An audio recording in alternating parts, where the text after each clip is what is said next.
AMU का जो BTech admission test होता है इस साल यानी जो होने वाला है 2024 का, अब उसमें 15 दिन से भी कम का वक्त रह गया। तो मुझे लगता है कि ये जो वक्त है आपके लिए बहुत ही ज़्यादा इंपॉर्टेंट है।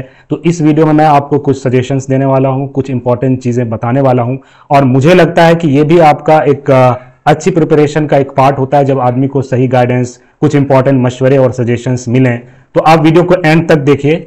और फिर भी आपके अगर कोई चीज़ें ऐसी हैं जो आप पूछना चाहते हो आप कमेंट करिए। बहुत सारे बच्चे को हमने ऑब्जर्व किया, देखते रहते हैं, तो उसके बुनियाद पर मैं आपको कुछ बताने वाला हूं। और अगर लगे कि ये वीडियो जो है आपको कुछ ना कुछ फायदा दिया तो आप वीडियो को देखने के बाद चैनल को जरूर सब्सक्राइब करिए। तो आइए हम आपको ज्यादा वक्त आपका नहीं लेंगे, शुरू करते हैं। तो सबसे पहला पॉइंट जो मेरा मशवरा होगा उन लोगों के लिए, उन बच्चों के लिए, चाहे वो ड्रॉपर हो चाहे वो फ्रेशर हो, जो ऑनलाइन क्लासेस जिन्होंने किया अभी तक ऑनलाइन में, चाहे वो भले ही लाइव क्लासेस कर रहे हो या जिनके पास रिकॉर्डेड वीडियोस वगैरह हो, तो उनके लिए मेरा मशवरा क्या है। जो हम लोग या आपने भी ऑब्जर्व किया होगा, ऑनलाइन एजुकेशन का एक वन ऑफ द जिसको कह सकते हैं कि एक ड्रॉबैक यह है कि बच्चे रिकॉर्डेड वीडियो हर वक्त देखते रहते हो। वहां तक दिन में 4 बार देख लिया, कभी क्लासेस में मिस कर दिया, और उनको लगता है कि मेरे पास सारी रिकॉर्डेड चीजें हैं, मैं देख लूंगा। वहां देखने तक तो बहुत अच्छा लगता है, लेकिन वही बच्चा जब एग्जाम हॉल में जाता है, जब प्रैक्टिस करने के लिए बैठता है, चाहे वो मैथ्स के क्वेश्चन हो, फिजिक्स के क्वेश्चन हो, चाहे वो केमिस्ट्री का क्वेश्चन हो, तो वो उतने अच्छे से सॉल्व नहीं हो पाता है।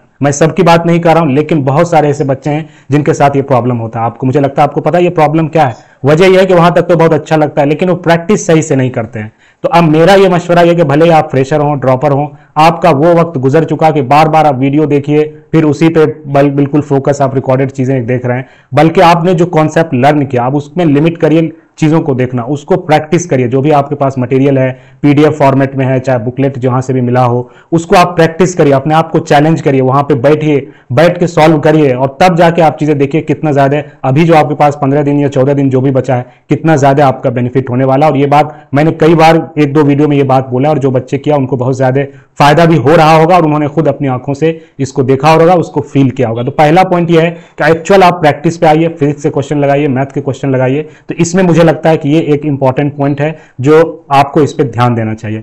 अब मैंने कई बार और भी बोला है, जो बच्चे हैं ऑलरेडी, जो स्टूडेंट हैं हमारे, जो मुझसे किसी तरह कांटेक्ट करके कुछ बातें उन्होंने पूछा, तो सबसे जो मैं बार बार ये कहता हूं, PYQ किसी भी कॉम्पिटिटिव एग्जाम्स के लिए, स्पेशली एएमयू में जितने एंट्रेंस एग्जामिनेशन होते हैं, और अगर हम बीटेक की भी बात करें तो मार्केट में 10 से 15 साल के क्वेश्चन पेपर अवेलेबल हैं अच्छे अच्छे पब्लिकेशंस के। आप वहां पे जाइए और उसको सॉल्व करिए। आपका जो भी शेड्यूल है, आप जैसे भी तैयारी कर रहे हो, जो भी कर रहे हैं, आप डेली एक पेपर आप सॉल्व करिए, अपने आप को टाइम दीजिए। और इसमें जो आपको, अब इसको कैसे सॉल्व करना PYQ को, तो चूंकि ये एग्जाम जो है ऑफलाइन होगा, किसी एग्जाम सेंटर पर आपको जाना है, तो मुझे लगता है कि उस तरह का माहौल क्रिएट करिए अपने घर में। 1-2 घंटे, 2 घंटे, 3 घंटे, जितना का भी एग्जाम है, आप एक टाइम में, सारे एग्जाम्स वाले बच्चों को यही बात बोलता हूं, जिस तरह के एग्जाम में आपको एक्चुअल फेस होना है, एक्चुअल वहां पे तैयारी जरूरी है। अगर जेईई है, ऑनलाइन है, तो उसकी ऑनलाइन सिस्टम पे प्रैक्टिस करना जरूरी है। तो आप PYQ के करिए, डेली एक क्वेश्चन सॉल्व करिए और एक क्वेश्चन पेपर सॉल्व करिए। उसमें जो गलतियां हो रही है आप अलग से नोट्स बनाइए, उसको अच्छे से देखिए, और फिर उसको आप जो है रेक्टिफाई करिए, उसको सुधार करिए। आप खुद देखेंगे एग्जाम के बाद, आप यहां पे वीडियो पे आके कमेंट करिएगा, मुझसे कांटेक्ट करके बताइएगा कि सर PYQ का कितना ज्यादा फायदा हुआ।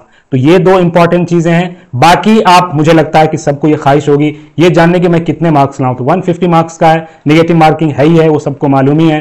तो आपको कितने मार्क्स लाने हैं, इस पे मैंने कई वीडियो बनाए। फिलहाल आप एक्सटर्नल हैं, तो आप ये कम से कम 65+ टारगेट लेके चलिए। किसी अच्छे ब्रांच में आपको एडमिशन लेना है, वरना आपको लगता है नहीं मुझे किसी तरह एडमिशन हो जाए, तो फिर उसके लिए कम मार्क्स में भी हो जाएंगे, हम किसी वीडियो में बात करेंगे। अभी मैं आपको टारगेट का देना चाहता हूं कि 65+ लेके चलिए। इंटरनल है तो आपको मालूम ही होगा, आप इंटरनल हैं, दूसरे वीडियोस में कम मार्क्स पे होगा, कोई कैटेगरी है। तो इन सारी चीजों को ध्यान में रखिए और 15 दिन को अच्छे से इस्तेमाल करिए, और एग्जाम के बाद फिर यहीं पे आके कमेंट करिए कि सर आपने जो बताया और मैंने उसको फॉलो किया, कितना ज्यादा फायदा हुआ। तो मिलते हैं हम आपसे किसी नेक्स्ट वीडियो में। चैनल को सब्सक्राइब कर दीजिएगा। Thank you.